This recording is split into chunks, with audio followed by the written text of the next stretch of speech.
मैं हूं कमर चीमा और व्यूअर्स, इस वक्त पाकिस्तान अमेरिका ताल्लुकात के ऊपर बड़ी बहस हो रही है। जब से अफगानिस्तान में हालात बदले हैं, अमेरिका कभी हमें सैंक्शंस की बात कर रहा है, कभी वो अफगानिस्तान के ऊपर कुछ स्पेशल एक्ट्स लेके आ रहा है, कभी ये बात हो रही है कि पाकिस्तान का रोल बड़ा कॉम्प्लिकेटेड है। अभी जनरल मैकेंजी ने रिसेंटली कांग्रेस में कहा है, सेक्रेटरी पोम्पियो भी इस तरह की बातें कर रहे हैं, सेक्रेटरी जो डिफेंस सेक्रेटरी हैं वो भी इस तरह की बातें कर रही हैं।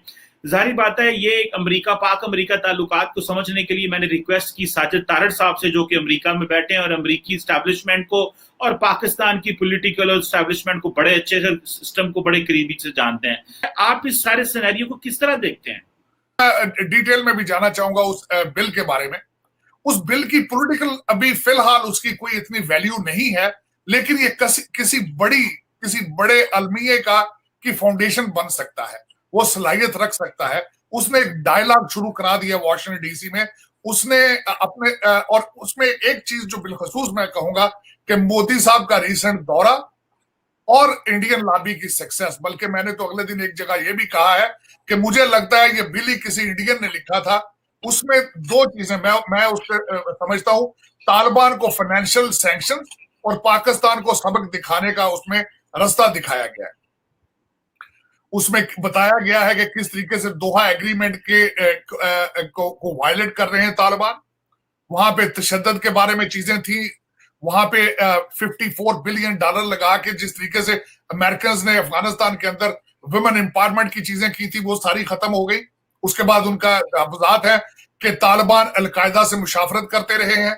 अभी भी तालिबान अलकायदा के साथ इन टच हैं, they are aligned with it. उस पर उनको एक्यूज किया गया है। और फिर उसके बाद सेक्शन 202 में अंदर जाके नीचे उन्होंने उन एंटिटीज की बात की है जो कि तालिबान को पिछले 2001 से लेकर 2020 तक सपोर्ट करते रहे हैं। और फिर पाकिस्तान पे उन्होंने रोशनी डाली कि किस तरीके से पाकिस्तान में सेफ हेवन प्रोवाइड की गई। और यहां जो सबसे ज्यादा तशवीशनाक बात उस बिल के अंदर है कि उन्होंने पंजशेर वैली में पाकिस्तान का इन्वॉल्वमेंट का उन्होंने उसमें जिक्र किया है।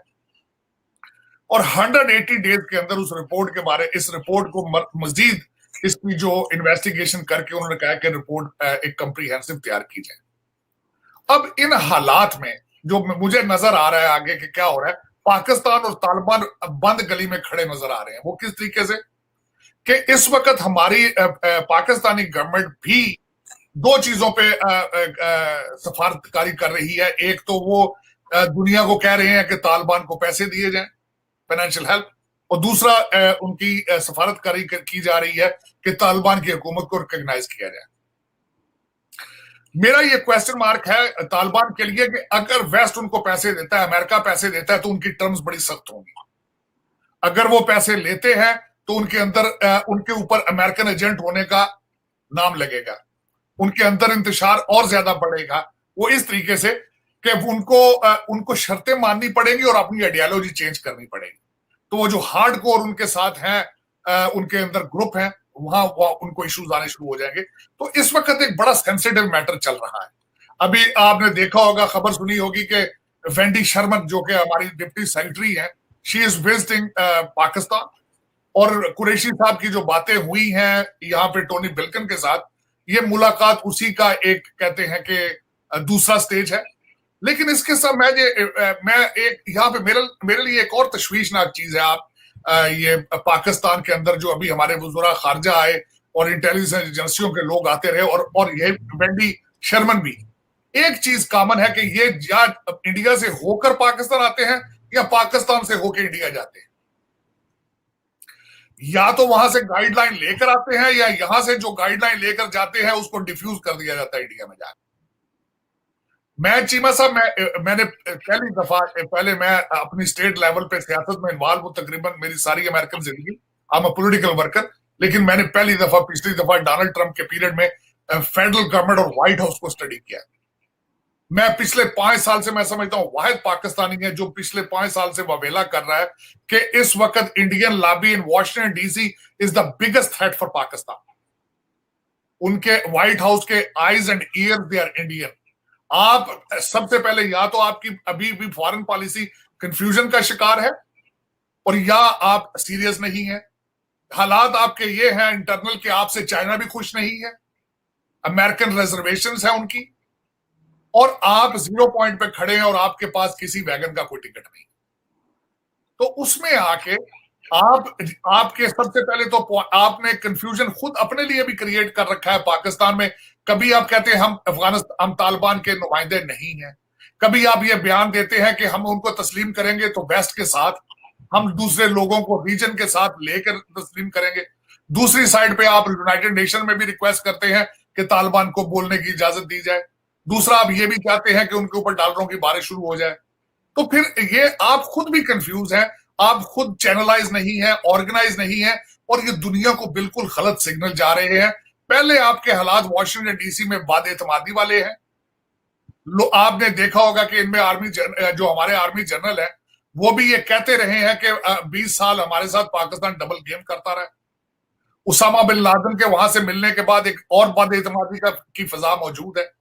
ये जो 3 4 5 चीजें हैं, जो शर्मिन कह रही है कि एक्ट करें, मिली कह रहे हैं न्यूक्लियर के बारे में, कांग्रेस और बात कर रही है, ये किस तरफ चीजें लेके जा रहे हैं? इमरान खान साहब की फॉरेन पॉलिसी में तो उस तरह जान नजर नहीं आ रही, क्योंकि माहौल तो वॉशिंगटन डीसी में एक और तरह का बन रहा है। जस्ट आप ये मैं 3 4 खबरें जो मैं आपको दिखा रहा हूं, जरा इसको देखते हुए और इमरान खान की फॉरेन पॉलिसी को देखते हुए, शाह महमूद कुरैशी के पास तो इतनी ताकत नहीं है कि वो जाके स्टेट डिपार्टमेंट में या न्यूयॉर्क में चीजों को कन्विंस कर सके।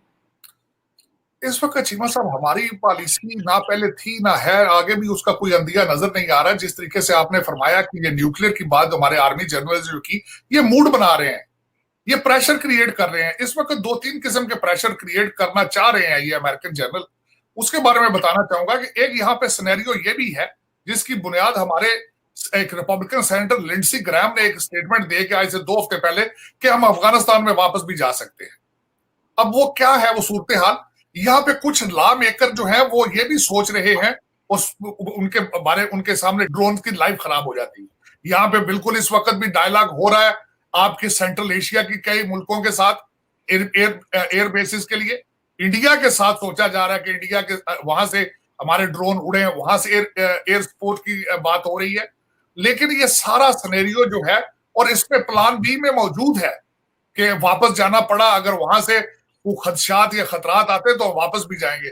यहाँ पे अगले दिन मैं एक आर्मी मेरा ख्याल जनरल मिली इन मैकेंजी में से एक ने कहा है, मुझे याद नहीं कौन से, उन्होंने कहा कि 3 मंथ से लेकर 36 मंथ तक वहां पे अफगानिस्तान में तालिबान या अलकायदा इकट्ठे होकर अमेरिका की मेन लैंड के ऊपर अटैक करने के काबिल हो जाएंगे या करेंगे, खदशात मौजूद है। तो ये सारी चीजें जो है जाती तौर पर मुझसे पूछे तो ये पाकिस्तान की तरफ गर्म हवाओं का रुख है, ये मुझे अच्छी चीजें लग नहीं रही हैं इस वक्त। पाकिस्तानी अगर मुझसे पूछे तो पाकिस्तानी, देख मैं अफसोस के साथ कहूंगा, पाकिस्तान मेरी मादरे मिल्लत है और जो उसके हालात हैं कि आप तोशाखाना में फंसे हैं। और आपको पता है डॉलर 174 का हो चुका है, 180 का हफ्ते 10 दिन में होने वाला है। तो आप तोशाखाना की घड़ियां गिन रहे हैं बैठ के। तो मुल्क के हालात ये हैं। मेरे जैसा बंदा वॉशिंगटन डीसी में परेशान है कि आपने जिस तरीके से पेट्रोल की कीमत बढ़ाई है, जो 20,000 बंदा जिसकी तनख्वाह है और हराम नहीं खाता, उसकी चीखें डीसी तक सुनी जा रही हैं। तो मेरा मकसद है कि इसको कोई एक कंप्रीहेंसिव एक प्रोग्राम होना चाहिए, बनाया जाए। मैं मानता हूं अफगानिस्तान आपके लिए बहुत जरूरी है, आपके लिए बहुत इंपॉर्टेंट है, लेकिन जब घर में भूख पड़ेगी, जब हालात होंगे, तो फिर आप किधर जाएंगे? मुझे तो ये समझ नहीं आ रही। डॉलर के उड़ान जिस तरीके से ऊपर जा रही है, और आपको पता ही है जब डॉलर बढ़ जाता है तो रुपए की हालत क्या होती है, रुपए का मिलता ही कुछ नहीं है। फिर आप कहां जाएंगे?